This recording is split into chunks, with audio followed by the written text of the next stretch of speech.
What's up, everybody? Welcome to the Paul Goldschmidt episode of Breaking Bats, presented to you by Not For Long Media. This is episode number 46. For those of you who don't know, I'm Brian O'Grady, and with me, as always, my co-host Justin Ayers, J.A., whose birthday is tomorrow. So we have to give him a nice happy birthday. We're recording this on the 5th, so his birthday is Tuesday the 6th. So everybody wish J.A. a happy birthday. Turned the big 2-6.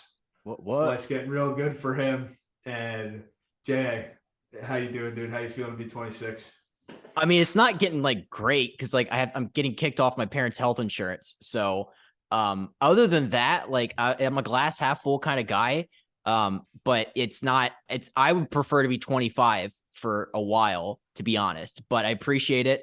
The big 2-6. We'll just have to take it one day at a time. But this is the Paul Goldschmidt episode of the Breaking Bats podcast, but it's also the Patrick Corbin edition of the Breaking Bats podcast, who's my number 46. Patrick Corbin, if you're a Nationals fan like me, his 2019 season, 14-7 with a 3.25 ERA, that's the only year that really counts in that contract that he signed. You don't really have to look at the last 2020, 2021, or even last 2022. Don't look at those numbers on this Baseball Reference. Just like redact those. Don't look at those. Don't look at the fact he's also making 24.5 mil next year and 35 the next year after. So world's worst pitcher.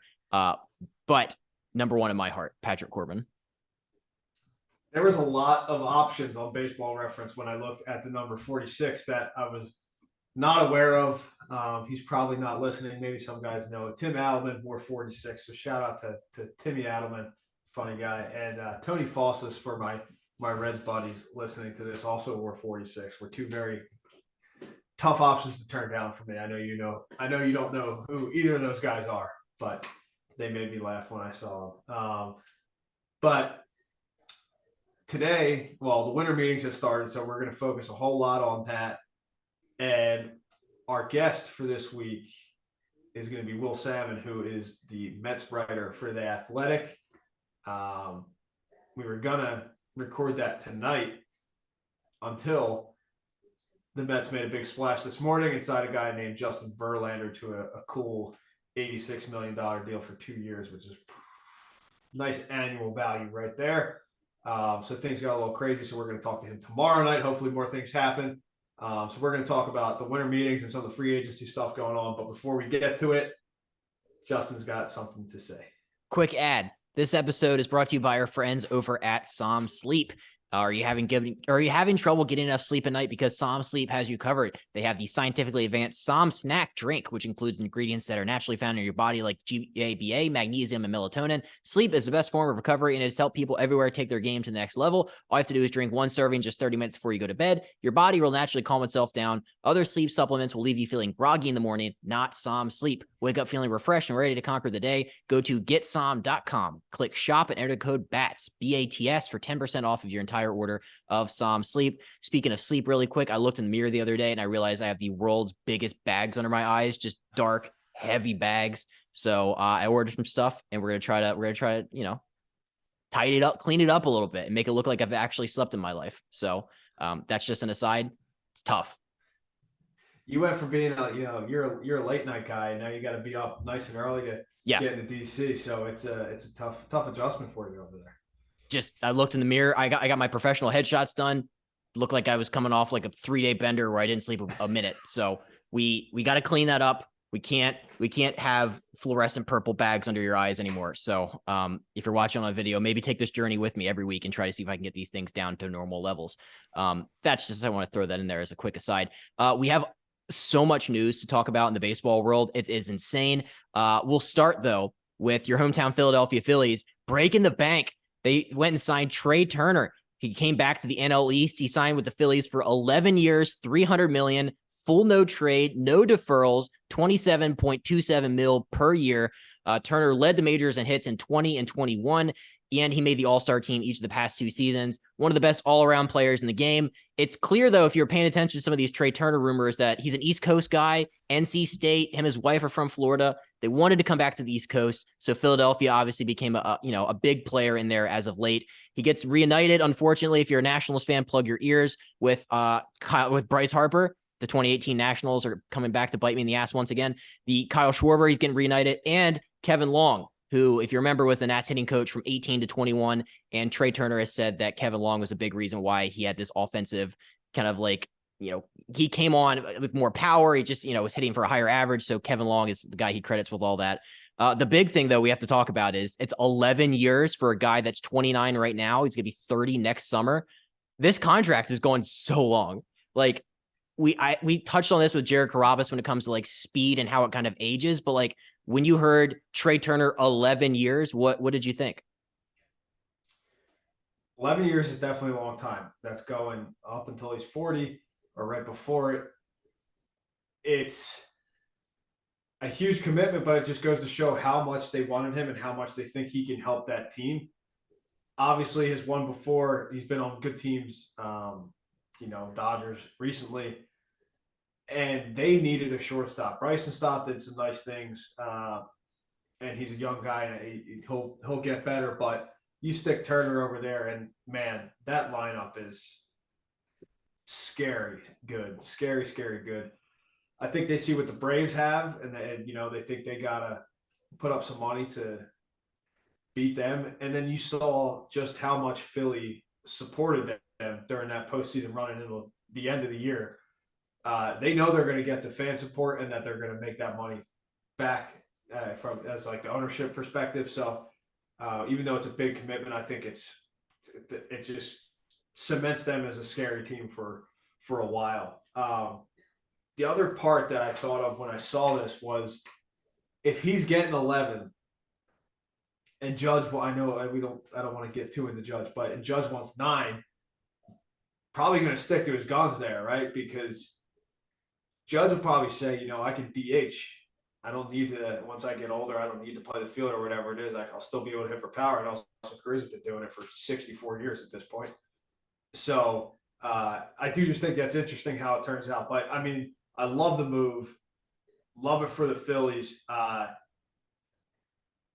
can't think of a better fit right now. I think this has been the best move thus far of the offseason and probably will be, in my opinion, of this offseason, unless Aaron Judge goes back to New York. Then that'll be the best move because the Yankees are going to crumble if they don't have it. What do you think? I want to preface this by saying, yes, I might come at this from a little bit of a different perspective as a Washington Nationals fan, but I promise what I'm about to say has nothing to do with that. I think, though, if you look at the dollar amount per year, 27.27, that's not that bad. If this was a vacuum and you're just looking at like his average annual value, you're looking at, oh yeah, he's worth, like, if he was to do a 1-year contract, he would be 35, 40. Like, the value he brings to a team is way more than 27.27 million per year. So that part's I don't have a big gripe with. 11 years for a guy that is guaranteed to be turning 30. And we've all heard in baseball, like 30 is kind of like the kiss of death. Not in your case though.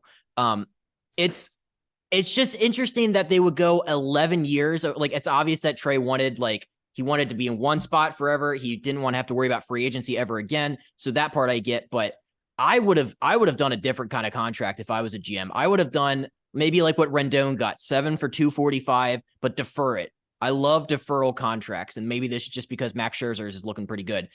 Like, it gives the team payroll flexibility. It gives the guys the ability to get paid until they're like 60 years old to sit on their couch. Like, it's a win-win.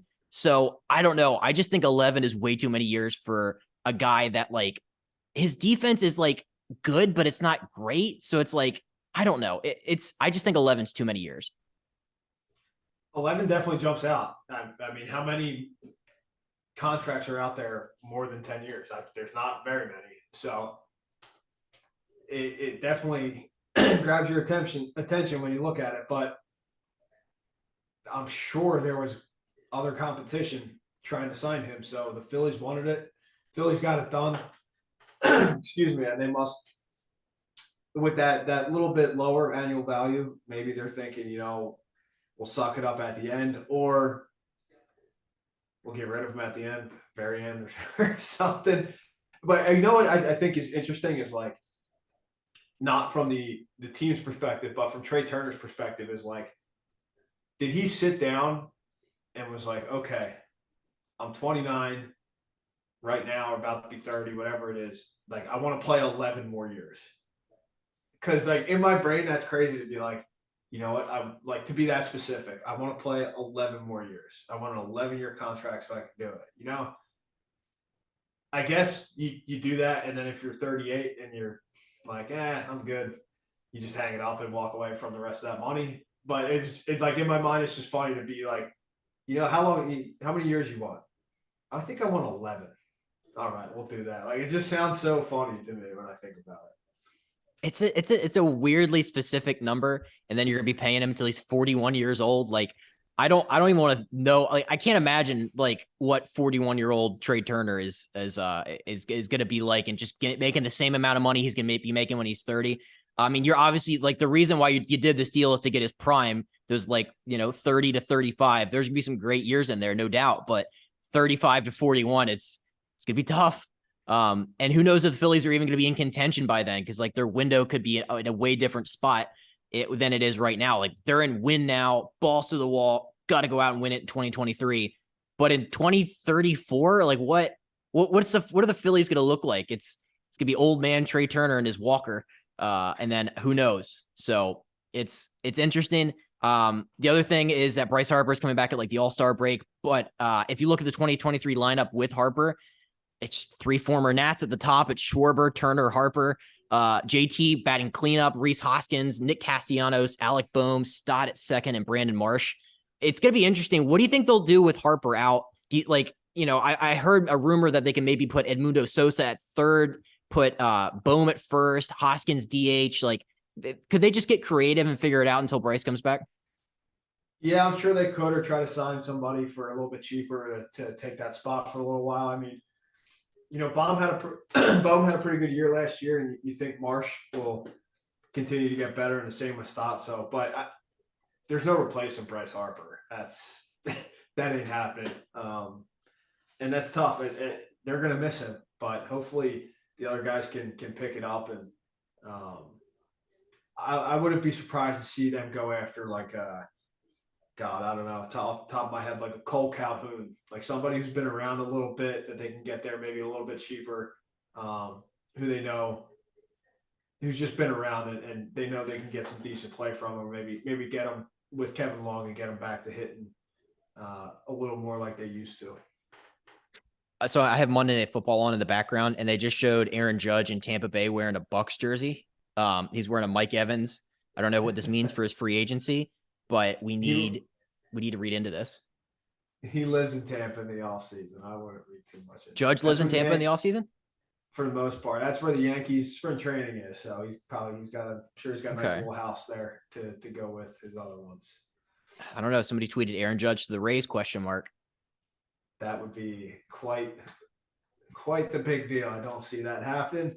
But before let's talk about Verlander real quick before we move on, because I know we'll talk to Will about it, because obviously that is another huge signing, and he's the Mets guy with the Athletic. But what do you think about that deal? 2 years, $46 million, just under Scherzer's 43.3 or whatever it is. Yeah. Look, if you're like a Tigers fan from like the years 2010 to 2014, you love it. The boys are back in town. The band is back together. I'm worried. Like I'm worried, and this isn't just because I'm a Nationals fan. He's playing for the Mets now. He's 40 years old, and I know he's just came off a Cy Young season, but I don't know, man. I feel like the human body, he's gonna wake up one day and it's not gonna be the same JV. It's for a guy like him that he's still got his fastball. He's still touching mid 90s. He's still got all the right moves, but I don't know. That's a lot of money for a top of the rotation that they have a combined age of like 100. I mean, I definitely get what you're saying. They definitely scrambled after DeGrom left, but Verlander, it was healthy, and you get that same Verlander for 2 years to go with Scherzer. I mean, that's pretty good 1-2 right there. I know they still have some other holes to fill in that rotation, or Bassett left and Walker's a free agent as well. But I think they must have wanted to do a short deal like that, because otherwise, why wouldn't they have gone after like a Rodon or somebody like that? But he brings experience. He brings the winning. You put him and Max together.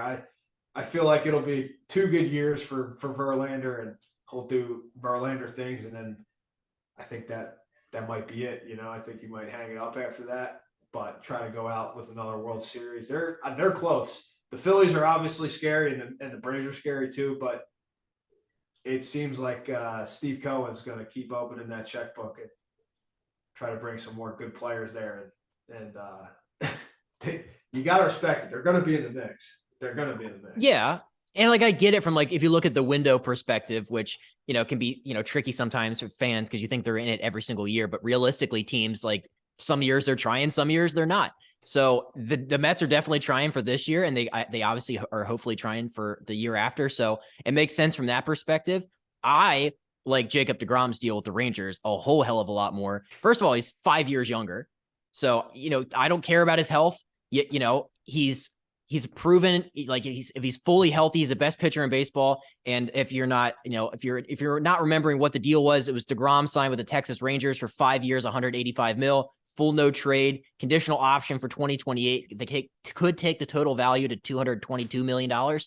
I love that deal. That's sign me up for that. Give me 5 years of Jacob deGrom versus 2 years of Justin Verlander. I don't care that deGrom's been hurt all the time. Yeah, that's the only knock is the health. If he's healthy and on the mound, you know what you're getting. You're getting an absolutely electric pitcher who's arguably the best in the game. The Rangers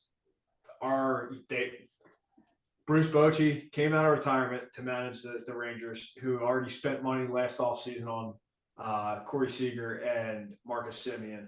Our boy Nate Lowe won a Silver Slugger this year, had a phenomenal year, and they got Josh Young at third base now, coming up, top prospect who they expect a lot out of. So they're going for it. I respect it. I think deGrom fits great there, but I do think it is a little bit more of a gamble than you do, just because of the health factor, and that type of contract with not a lot of health doesn't go together well. But he stays healthy.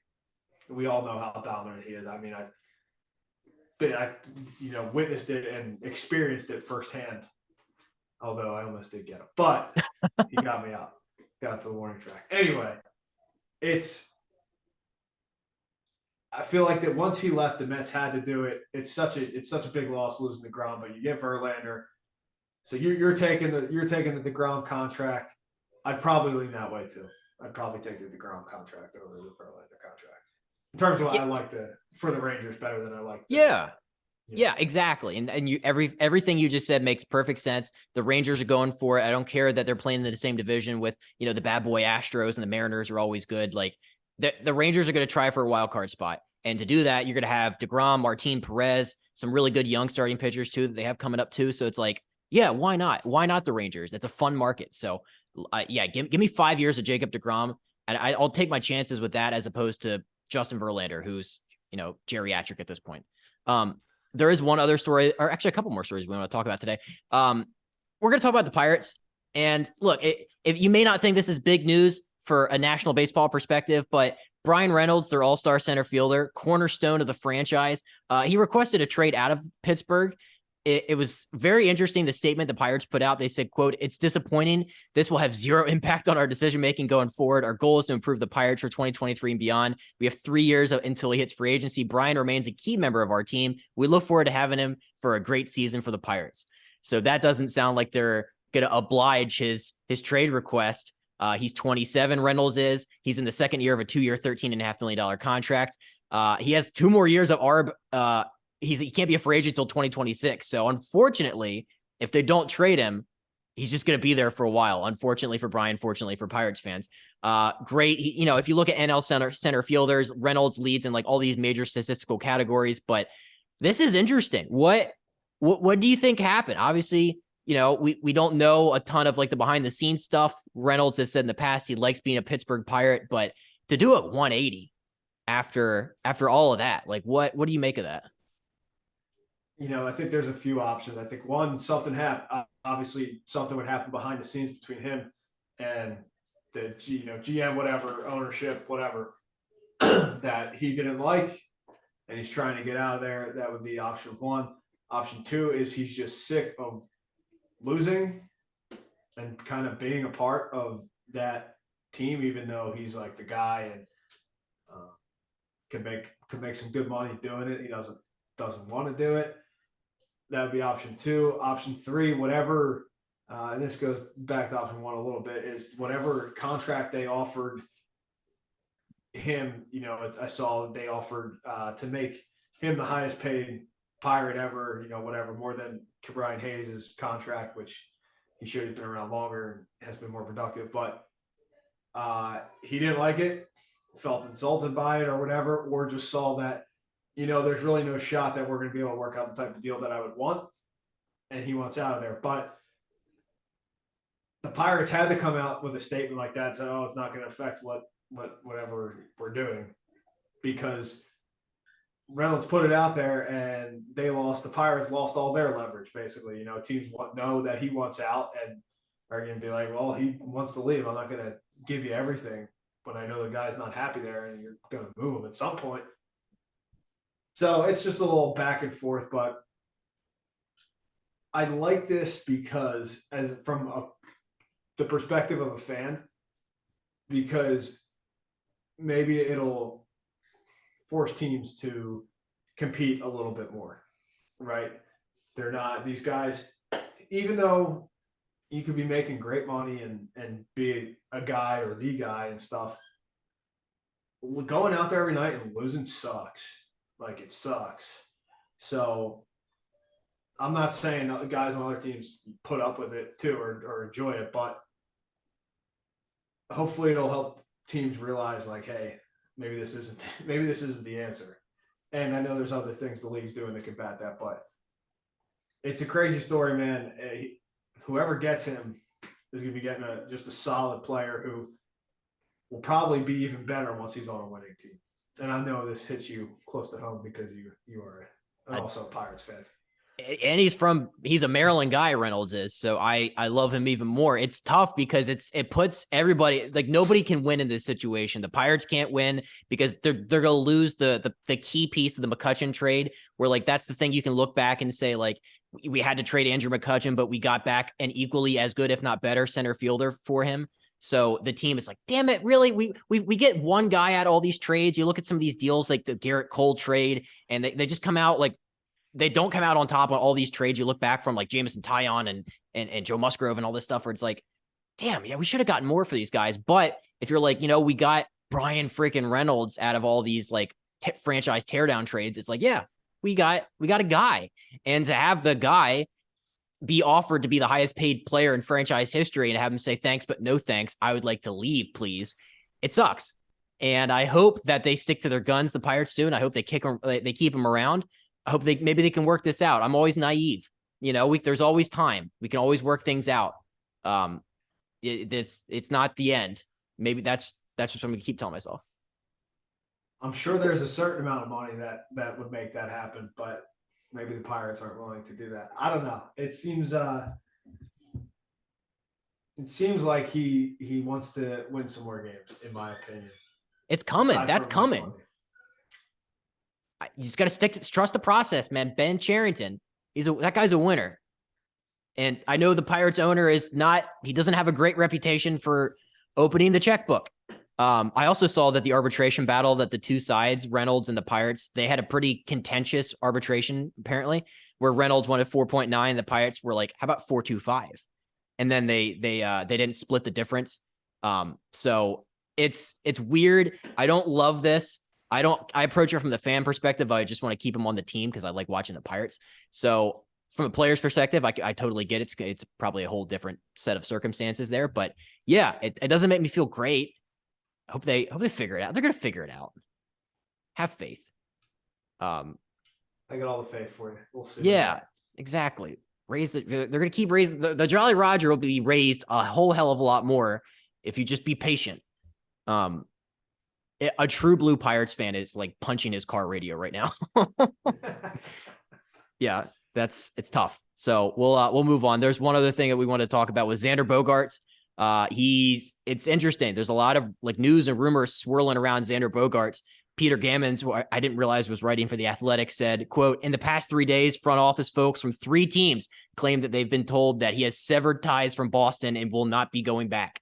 So it's not great if you're Jared Carrabis right now. You're also probably punching your car radio like, no, can't happen. Arizona Diamondbacks. I'm a big proponent of the Arizona Diamondbacks being good. One of the best underrated stories of baseball, having like a 20-game win increase from the year prior. John Morosi says that the Diamondbacks could be a big player. How does that make you feel?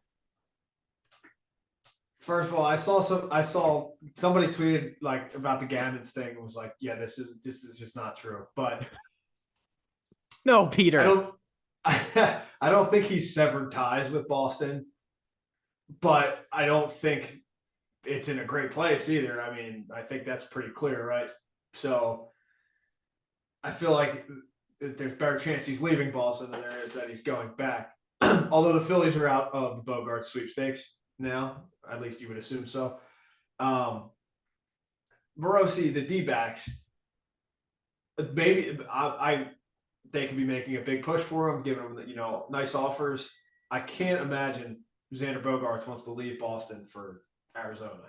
I can't imagine that's in his cards. He's made some money already.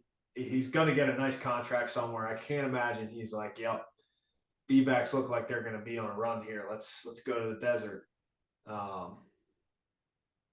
Another thing that has been tossed around is the Padres have been in there with Bogaerts and Turner, but obviously Turner is now with the Phillies. Put Bogaerts in there with that team in San Diego, man. First of all, I think San Diego would burn to the ground. The fans would be so excited to get another guy like that. But I just think Bogaerts is going to have much better options than Arizona. What do you think?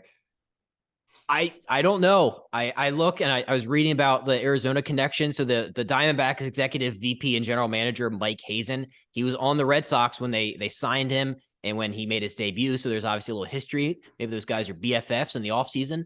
But dude, I'm telling you, like if we need to give the Diamondbacks their flowers more often, because in 2021, they had 52 wins. Last year, they had 74.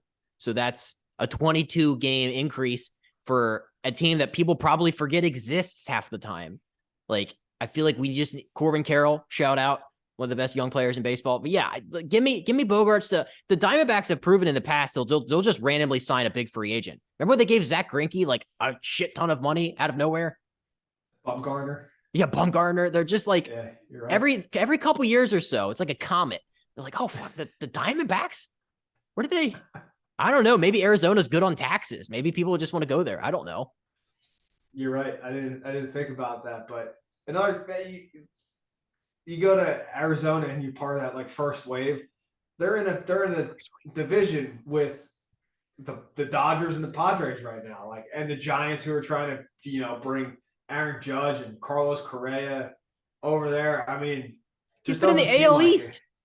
Yes, this is very true, but it's the Red Sox. I mean, I don't know if I will take everything back and say very nice things if he ends up in the desert with the Diamondbacks, but I just think he's going somewhere else.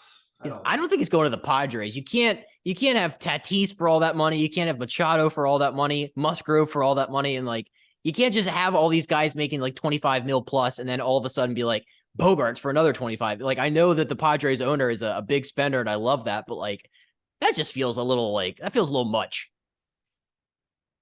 I don't disagree, but it seems like they're trying to make it work somehow. Listen, I'm all for it. I love it. It's maybe they're just trying to make the Dodgers spend more money. They think he's going to end up as a Dodger. I don't know, but that has definitely been in the Twitter space. Yeah. I'm tuned in with the San Diego people, so I've been seeing it. That's all I'm saying. I saw a great tweet today that Kevin AC from the Padres writer. Padres were in it to win it with Trea Turner. His signing with the Phillies was a major letdown internally. They thought their offer could have gotten it done. So they're just apparently in on Trea Turner too. I don't know how much they were willing to spend. I saw I forget where it was. It might have been an MLB.com thing, but that somebody they surveyed like 10 executives or 12 executives or something, and one of them, it was like who's most likely to be traded, like big name to be traded. One of them said Tatis, and everyone was like, "Whoa, Whoa, what? what the no? What? What? After all Where's that, you're that just gonna coming trade. from?" Yeah, I would be shocked, but man, you talk about that infield: Bogarts, Manny, Toddy, and I guess Crony goes to first base. That's I can't. No, you would put Todd in the outfield for that. You wouldn't have him. You yeah, wouldn't you're have right. some. You did, yeah, you're right. Toddy in center, That lineup would be amazing though. Like that top, and then Soto. Yeah, like Soto. your corner outfielders are Juan Soto and Fernando Tatis Jr. Sign me up. Hey, I said this earlier. Bogarts has made some money already. Maybe he'll take a little bit less and go to San Diego. I don't know. Maybe same with Turner. $300 million is a lot of money, but you're talking, the big free agents, for $300 million and 200 plus $1 million. Like that's astronomical amounts of money, right? These are guys who are already set if they didn't make anything ever again. Like they've already made enough money, plenty of money.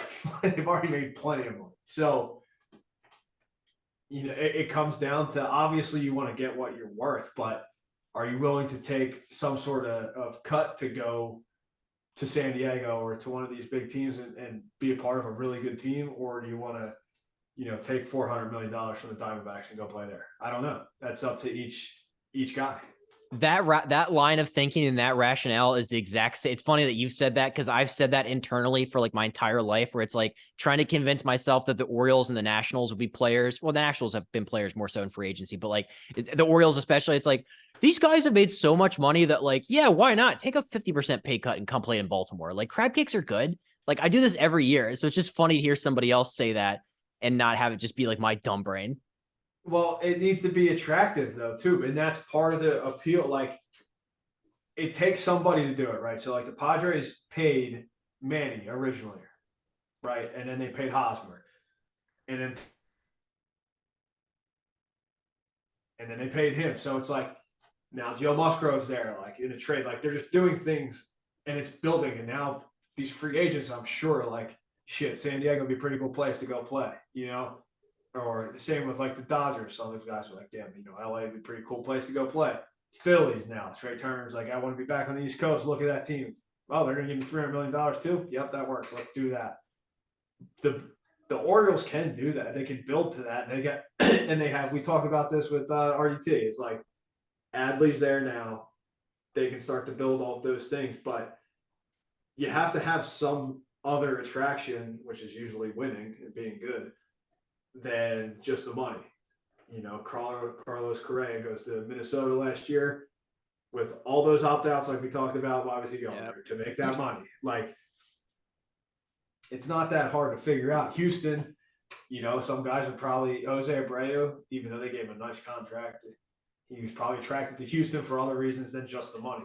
So if you can build that kind of culture and that kind of team, you see the support San Diego's getting, it wouldn't shock me if Bogarts was like, all right, I'll take, I don't know the numbers, 18 million, which would probably be a pay cut for him. I'm sure it would be it is that's a pay cut. That's a big drop. But just throwing it out there, like, all right, I'll take that money because I want to play there. I want to try to win. I want to be a part of that. Whatever. So, but that, like I said, that's up to each guy. Some guys, all they want is their, tons of money. And I'm definitely a proponent for making as much money as you possibly can while playing the game. But, if you already made $60 million, is there that big of a difference between $250 and $300 million? Just $50 million is what the difference is. But, at that point, does it really matter? Some guys it does, some guys, other things are more important at that point. It's a good point. Yeah, everybody's priorities are different. It's a big thing where it's like you're trying to connect the dots for free agents. Like, where are they from? Like, is there a hometown team that could possibly be of interest in signing there? Like, these are all things that you have to consider when looking at free agency. And that's what we're doing right now with Judge. It's like, does he want to be back in the Bay Area? Maybe. Does he want to go back to New York and probably make a little more money? I don't know. So it's like, it's interesting, and it's just fascinating to hear your perspective on that, because I think a lot of fans probably fall in my category where they're like, well, yeah, why can't you just take less money and go sign with my team? Like, yeah, why that, like, if you look at the perspective, like, oh, you're never gonna be able to spend all that money. Like it's, I don't know. It's just cool to hear somebody else say that for every once in a while.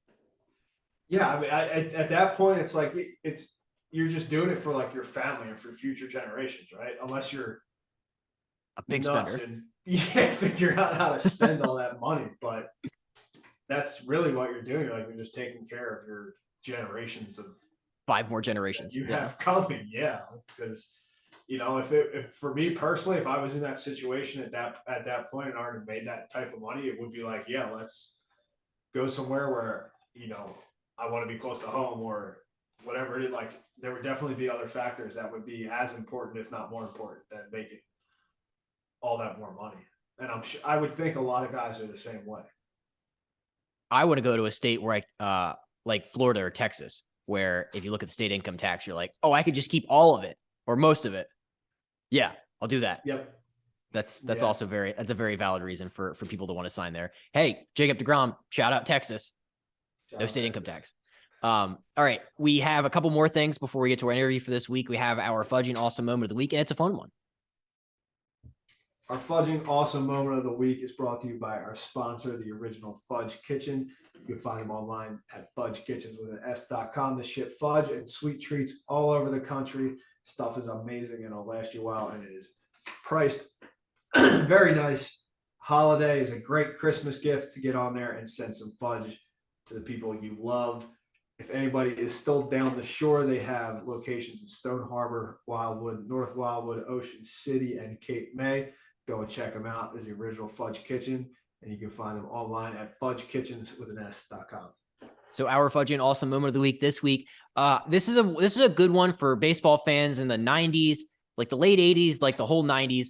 Fred McGriff, the crime dog, has finally made the Hall of Fame. He was a unanimous choice among the 16 members of the inaugural Contemporary Baseball Era Committee, which is a ballot with 8 candidates whose primary contributions to the game took place after the year 1980. So McGriff was on the regular, like traditional Hall of Fame ballot for the maximum 10 seasons, and he could only get 39.8. That was the highest percentage. You need 75 from the writers. His final years in 2019. But if you look at this guy's stats, it's a shame. It's a crime, no pun intended, that he has not made the Hall of Fame before this, because he has 493 career home runs, 2,493 career hits, top 10 in MVP voting, 6 different seasons. Like, this guy was legit. And it sucks that like he had to wait until 2022 on a committee that most people didn't even know existed to get into the Hall of Fame. Do you remember the crime dog? I don't know. That might be a little maybe before your time, but I mean, that guy was the best. Yeah, I was a little too young to vividly remember him. Obviously, I know the name, the crime dog, is a little unique batting stance. He's a great player. The biggest thing for me, I mean, he couldn't get more than 40% of the vote. Obviously, that could be because of some of the guys he was on there with, but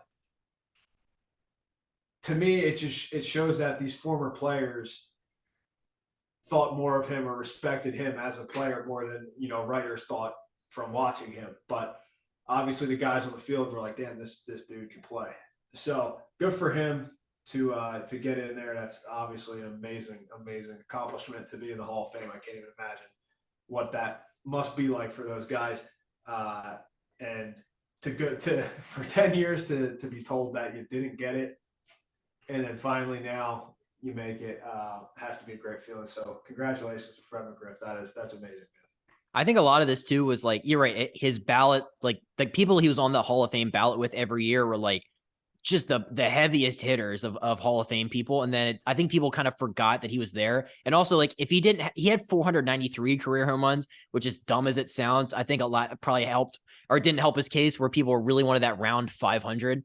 So he had a couple things working against him, but yeah, I'm glad that the Hall of Fame has this. I think the next time they vote on people after 1980, I think it's like 2 or 3 more years, because Bonds, Clemens, and Curt Schilling also didn't. They were on this ballot with McGriff, and they all 3 didn't get it. So I think we have to wait a couple more years to try to get them in again. Can we get Barry Bonds and Roger Clemens in the Hall of Fame already? It's like, we could do a whole episode on this, but just knock it off. Just put them in. They sweated it out for too long. I mean, come on, put those guys in there. Come on. Yeah, we get it. You made your point. You put them in timeout for a decade. Figure it out. They deserve to be in there. They deserve to be in there. Really yeah, do. that makes me mad. So that was our little mini rant. Also, another shout out, Fred McGriff wore the awesome Devil Ray jerseys. So those yes, are some of my favorites. the Rays put that on Instagram today. I loved it. Fantastic. The OG. A lot of guys kind of played for the Devil Rays at the very end. I think Wade Boggs was a Devil Ray at the end. Boggs, yep. Yeah, it's just like, well, he was a Devil Ray. Jose Canseco. Yeah, we can just go all day for old Devil Rays. All right. Last but not least, this week we're bringing back the top 5. I think it's been a little bit since we've done one of these. Unfortunately, I don't even know what the standings are off the top of my head, but I'm just gonna assume I have more victories than Brian does. That's probably not true because people love Brian more than like me apparently. But we have a top 5 for this week, and in honor of this is prime Twitter season for baseball fans. People are dialed in. They're checking the tweets from guys that are MLB insiders, national writers. So we're gonna be doing our top 5 favorite MLB insiders. I will do mine first. Number 5, I have Jon Heyman. This guy, he's always first to stories. His Twitter feed, he almost has 1 million people following him. Just a necessity this time of year. So shout out Jon Heyman.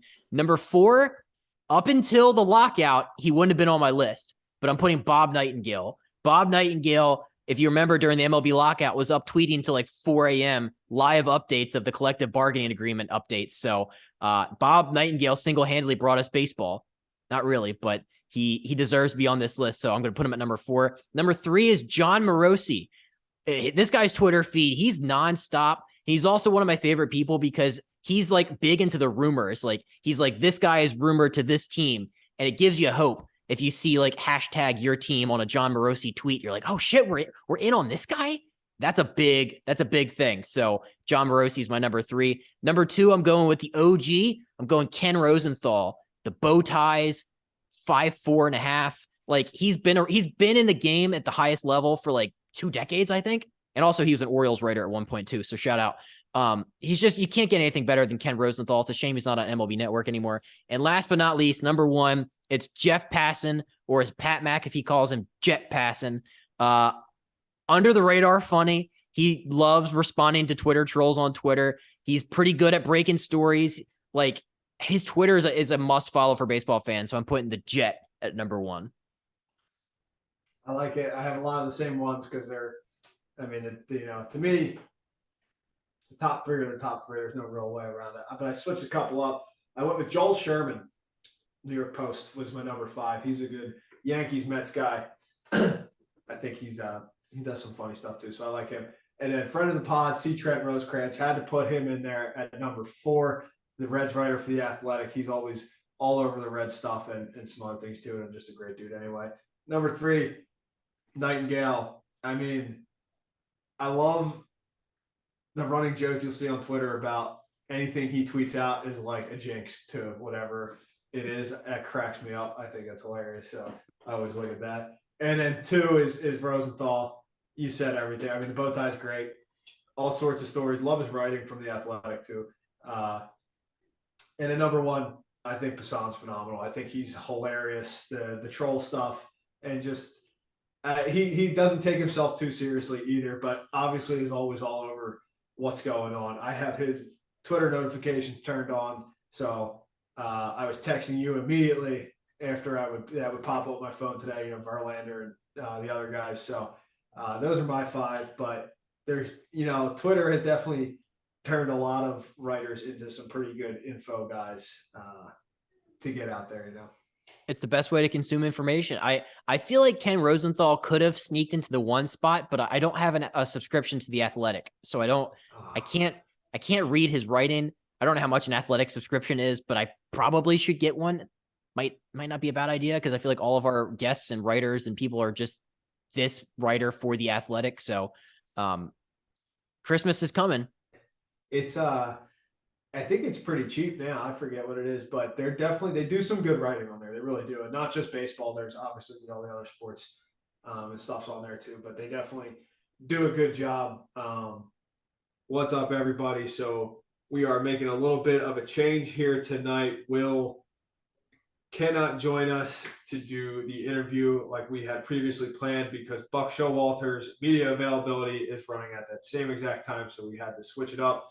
But thankfully, there has been more signings today and more information coming out that me and JA can talk about. Uh, First, I wanted to start with was the Padres' offer to Trea Turner. Obviously, he chose the Phillies. 11 years, 300 million. But the Padres, we don't know the length of the contract. I didn't see the length of the contract, but they offered him $342 million to go to San Diego, which would be the third largest guarantee ever, and would have put another massive contract out there in San Diego. So, what do you think? I know that's your boy and it hurts, but what do you think about that? That's crazy. This is fascinating to think about. Yeah, because we talked about Trea Turner earlier in this episode. We said that he's an East Coast guy. He really wanted to come back to the East Coast. Him and his wife are from there. Shout out to Wolfpack, NC State. So for the Padres to come on, I think they probably had to go as long, or they probably had to spend it. They had to offer as much money as they did because they had to go big or go home. They had to say, all right, we know you want to go back to the East Coast, but in the off chance that you would like some more money, they're going to give you 1 million more than they gave Francisco Lindor. So they're going to be making more than Lindor got from the New York Mets. That wasn't enough to entice Trea Turner. But this kind of goes back to what you were talking about earlier about like taking money, like guys who want to play for winning teams potentially having to take less money. But it's interesting to see a team that went to the NLCS offering more money. So I thought that aspect was interesting. But we could just fantasize about him because he was drafted by the Padres too. People forget that. So it would have been a little bit of a homecoming too there. It's a little added wrinkle there. Yeah, man, that's first of all crazy that they ended up trading him away and all that. But that's nuts. That is so much money. Obviously, Mr. Seidler, the owner there, he is trying to win. He is willing to spend the money to win. But man, him, Manny, Soto, Tatis, I mean, there's just a whole lot going on there. It's crazy. I love it. But good for him choosing there. His wife is from New Jersey, not too far from Philly. Actually saw that, so that makes sense too. So I'm sure she'll enjoy that and be closer to her family. I wonder. I saw somewhere that the Padres are out on the shortstops now. They're saying they're out on Bogarts and the other guys on shortstops. So I found that pretty interesting that they were willing to offer that much money to Turner, but now they're not in on Bogarts, at least like it sounded like they were before.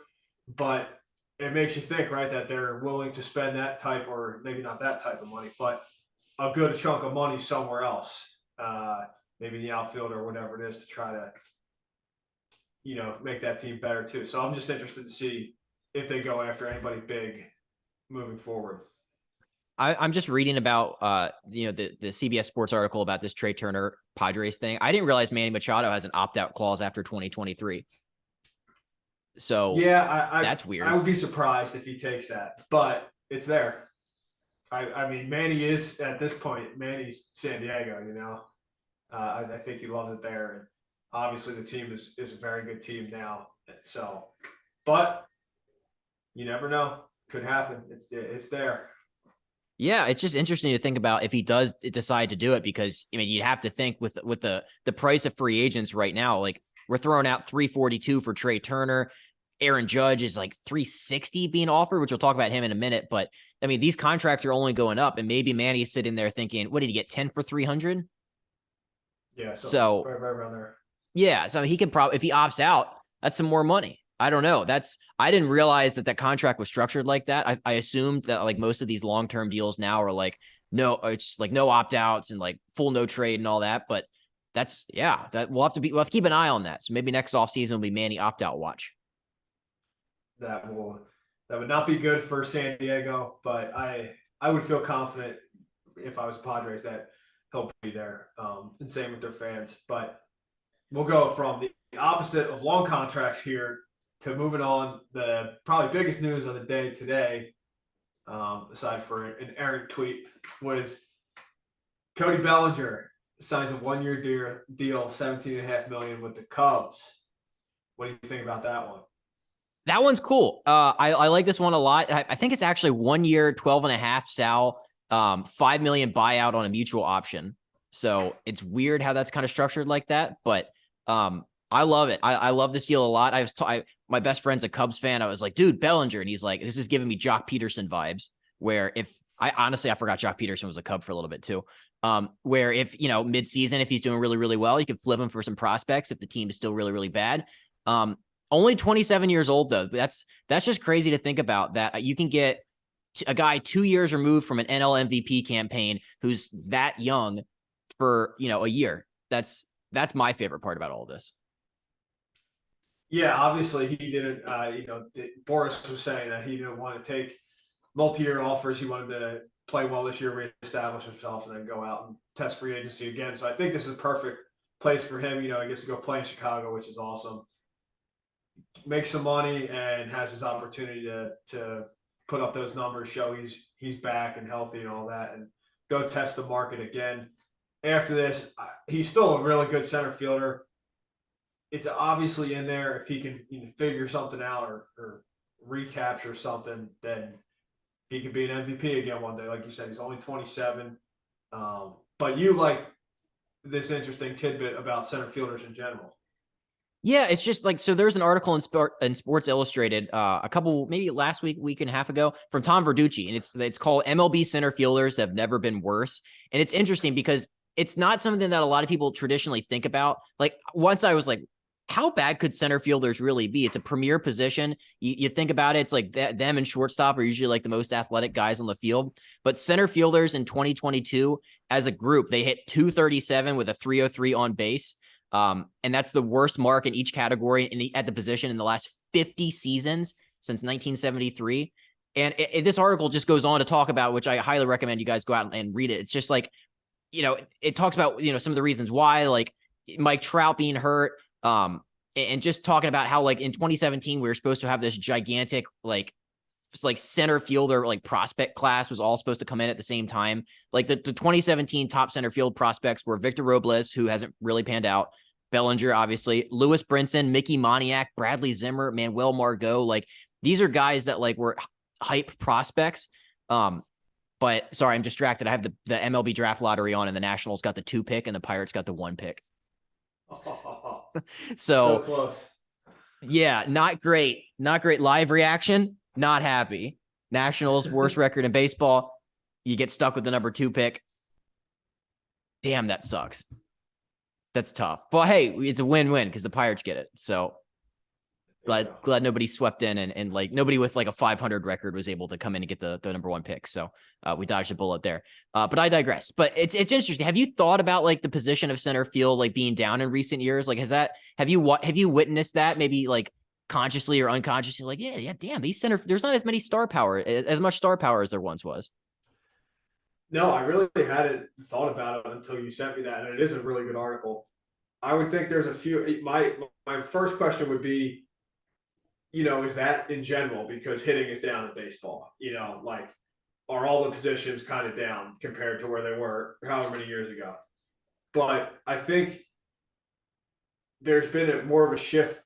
They want not necessarily a glove first center fielder. Obviously, you want all your players to be able to hit, but I feel like teams are putting more of an emphasis on a guy who can go get it and who can take runs away or prevent runs, as opposed to a guy who can't go get it as good, but will hit better, and they want to stick them in the corner.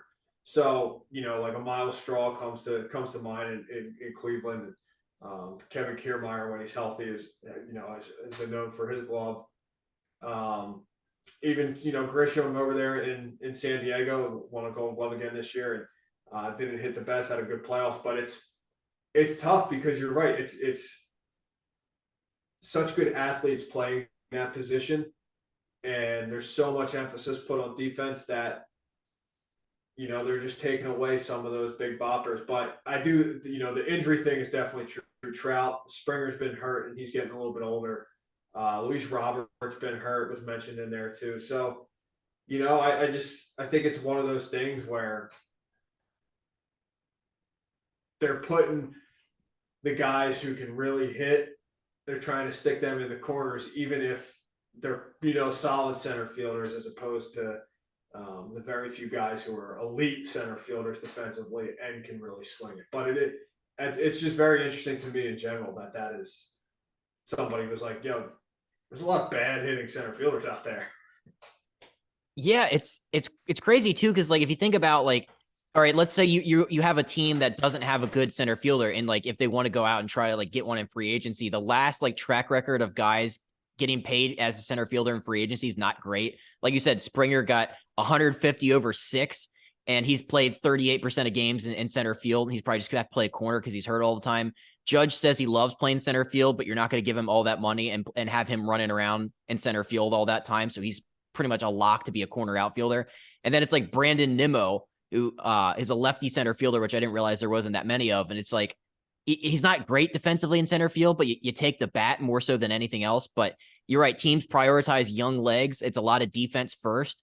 And like the guys that have played like the most games in center field, like the last couple years, it's like Victor Robles, 390, Cedric Mullins, and Miles Straw. That's over the past 4 seasons. That's the guys who play the most games. It's like that. Those are the everyday guys. It's like, I mean, I like Mullins, but I don't know.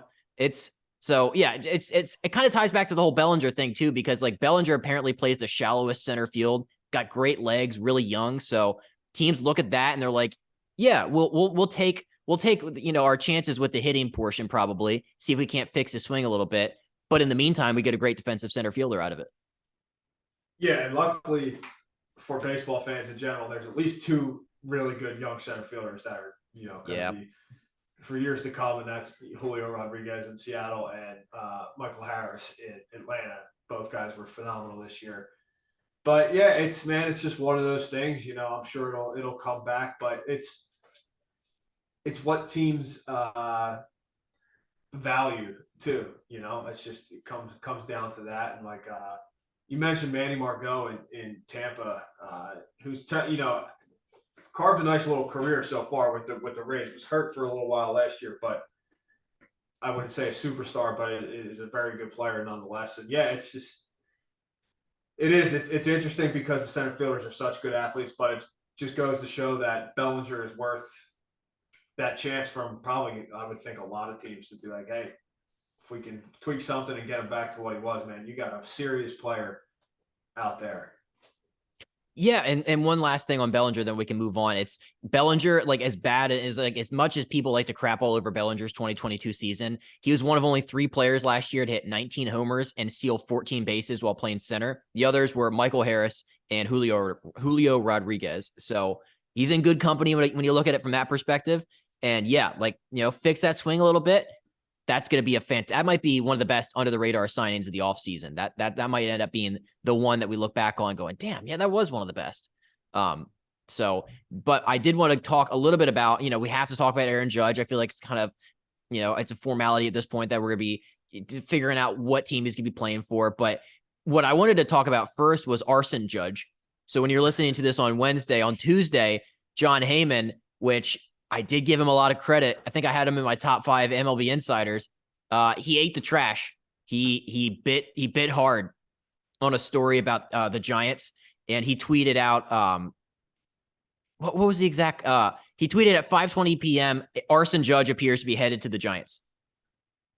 And you can tell because of the quick typo, he for sure was typing that as fast as he possibly could because he wanted to be first and be the one that's credited with breaking the story. He then clarified like 7 minutes later the Giants haven't heard anything, but good God, John Heyman, you can't be that wrong.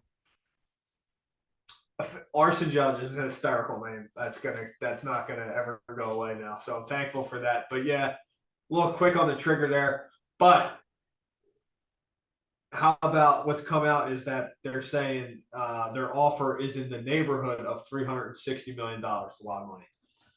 For 9 years, you're looking at 40 per. I mean, that's hey, that might be right on the money. Like you think about what some of these like Verlander and some of these pitchers are getting. Yeah, I mean, 40 is like that might be the top of the market there. So I could see 360 for 9 for Arson Judge. Like I think that could get it done. It sounds like he's going to San Francisco, and now they have Haniger, which we'll get to in a second. Well, just say it now. The Giants, Mitch Haniger just signed with the Giants as well, 3 years, $43.5 million.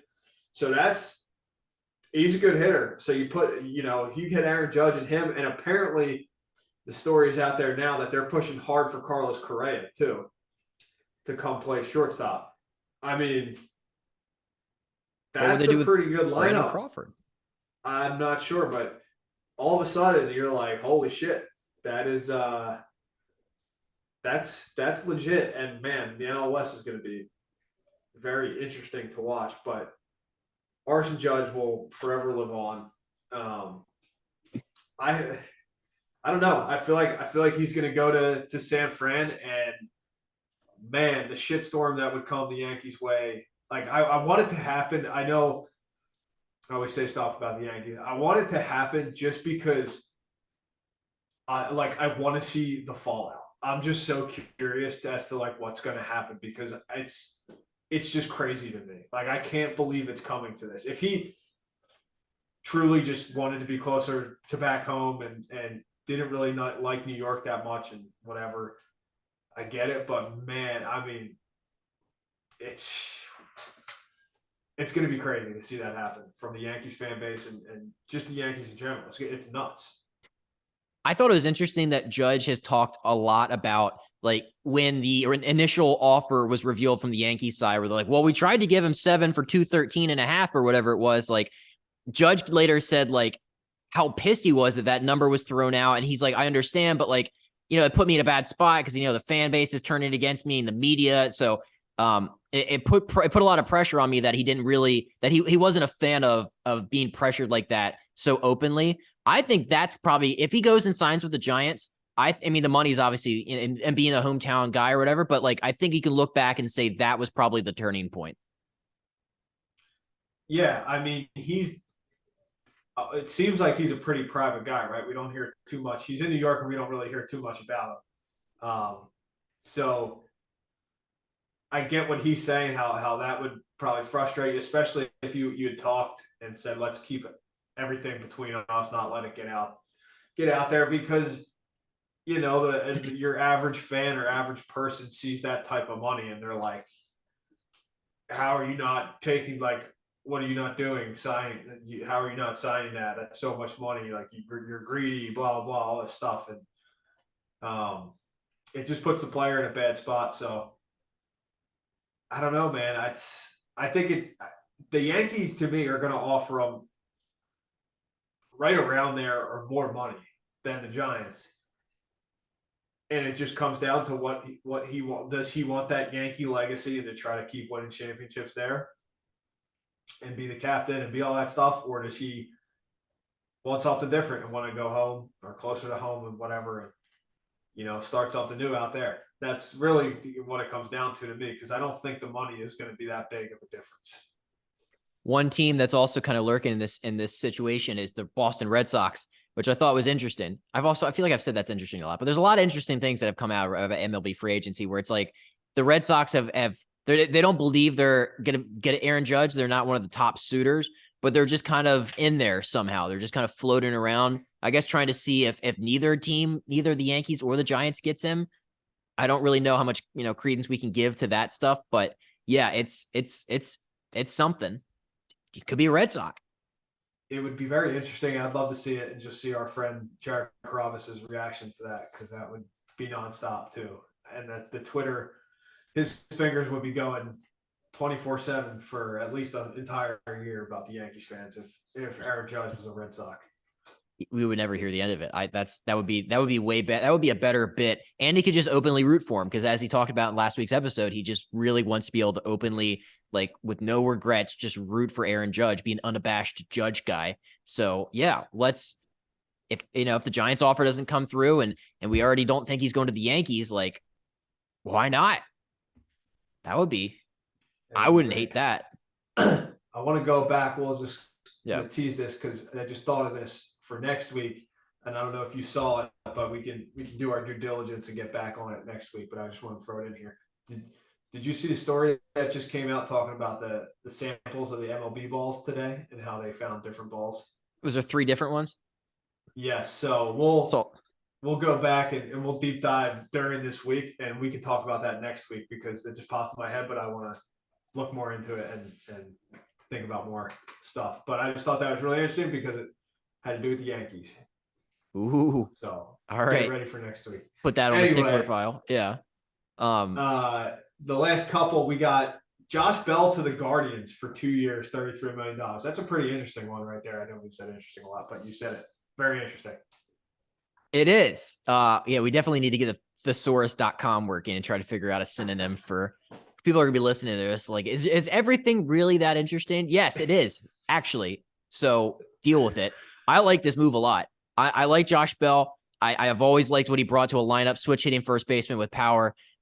It's just, I think this is a great move for the Guardians where, he can platoon with Josh Naylor at first. You can maybe, flip flop them at DH a lot. You can give them some more power, which I feel like they kind of needed. I don't think when you look back at the 2022 Guardians that they were like lighting the world on fire with a bunch of homers. Yeah, it was like Jose Ramirez with 29, Naylor with 20, and that was pretty much like, Andres Jimenez had 17. So like they're not going to out homer you, but add in another power hitting first baseman, which is, what a first baseman is supposed to look like is Josh Bell. Yeah, let's do that. Yeah, I like it. The Guardians are a smart team. Obviously know what they're doing.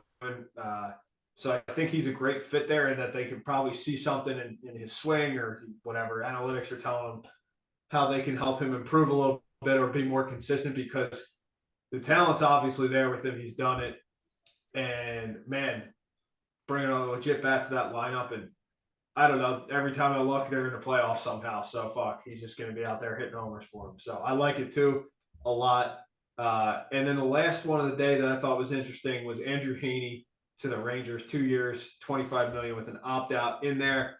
So they add another arm to go with DeGrom. He had a good year with the Dodgers this year. So it'll be interesting to see how that works out. So we got Heaney. I want your thoughts on that, as well as I saw a story saying that they had met with Carlos Rodon after they signed Jacob DeGrom too. So they could be going after him as well.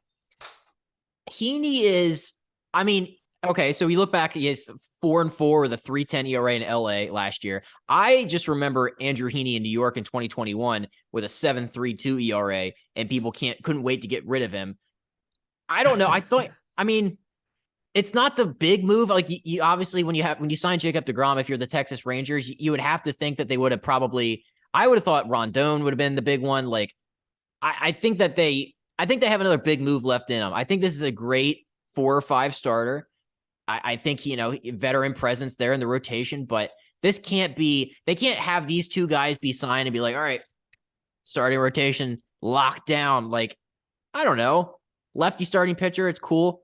Yeah, apparently he has the 3rd highest chase rate as a starting pitcher last year. 36.9% of out of zone pitches were chased. So this guy's got some stuff. I don't know.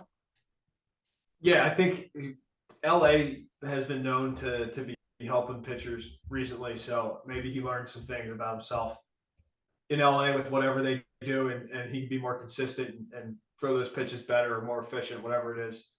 And he can bring that with him to Texas, and he can get on a better roll. I like it, like you said, for a little back end rotation there.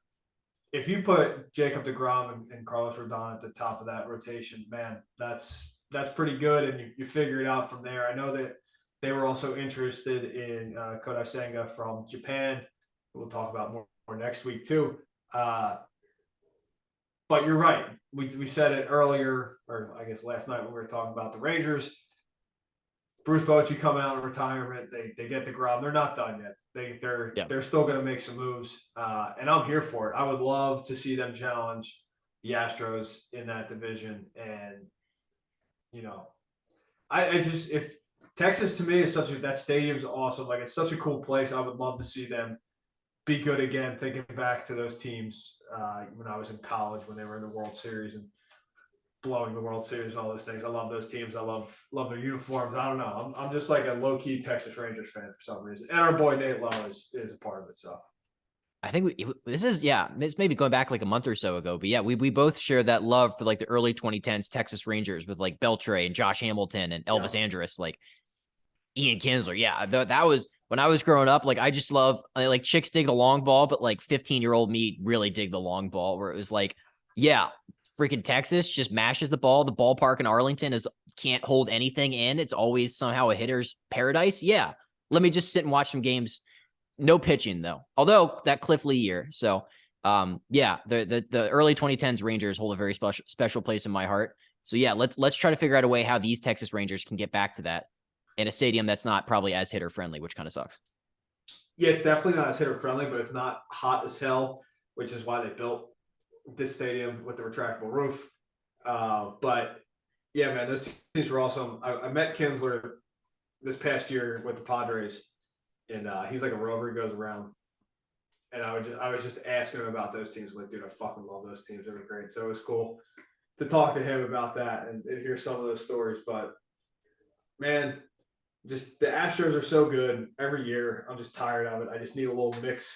Need a little mix in there from a fan's perspective, just to see another team. You know, maybe the Angels will be good. You never know.